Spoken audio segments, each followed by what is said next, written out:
How can we keep procrastinating if we always end up regretting it? That's actually a great question. And more importantly than that, can we actually break the cycle? To answer that, we need to go back thousands of years to when our brains were wired for survival, not success.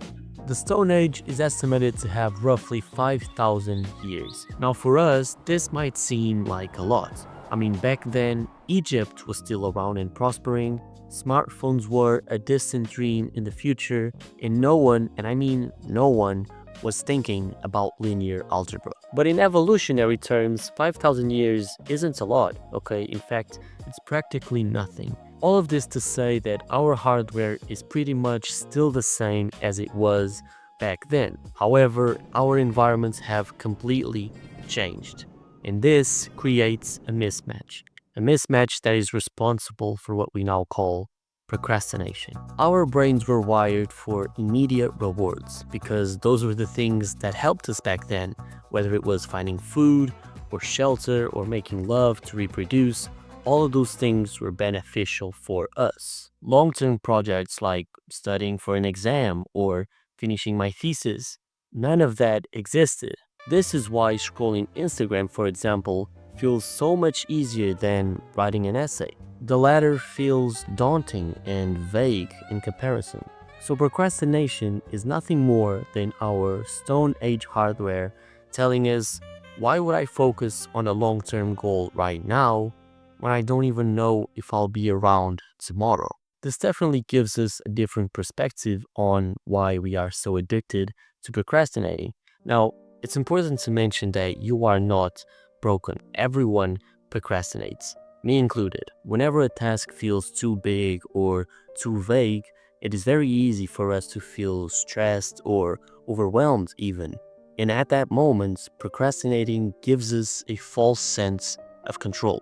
If I procrastinate this, then the sense of overwhelmness disappears. But the truth is, you're not solving the problem, you're simply postponing it for tomorrow. Even right now, I feel like procrastinating. I don't feel like recording this video, but I guess that if you are watching this, then that means I found a way around it. It means I found a way to break the cycle.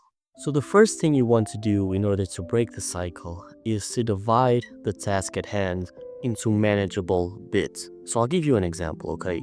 A lot of the times I find myself waking up at 8 a.m. and I think to myself, I'm gonna go have to study for an exam, and I haven't touched the materials in a month.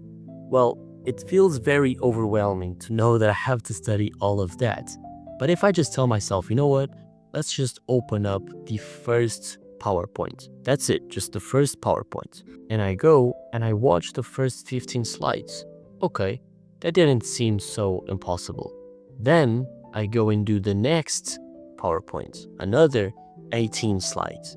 And you just keep this up at this rhythm. Slowly but surely, you will get something done.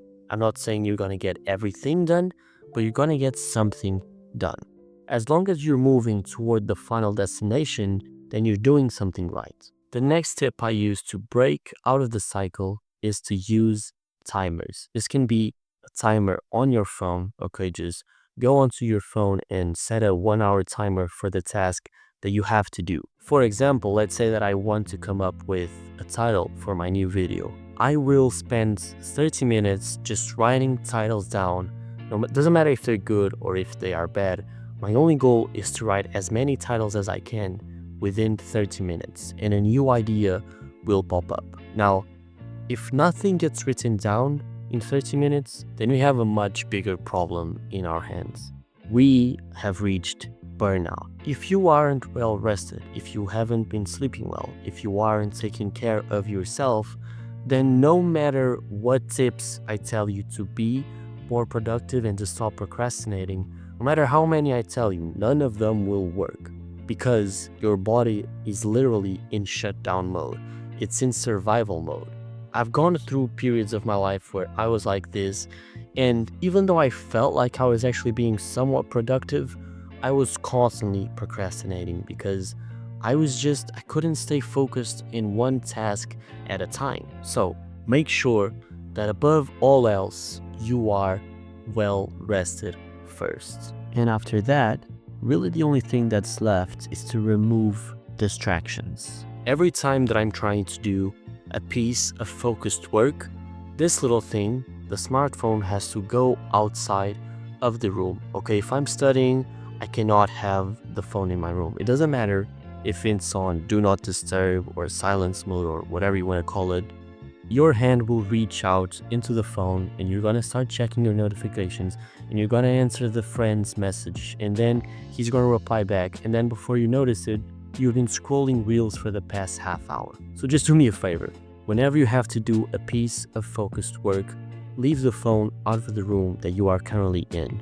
Trust me, you're gonna thank me later. I do want to leave you with a little side note.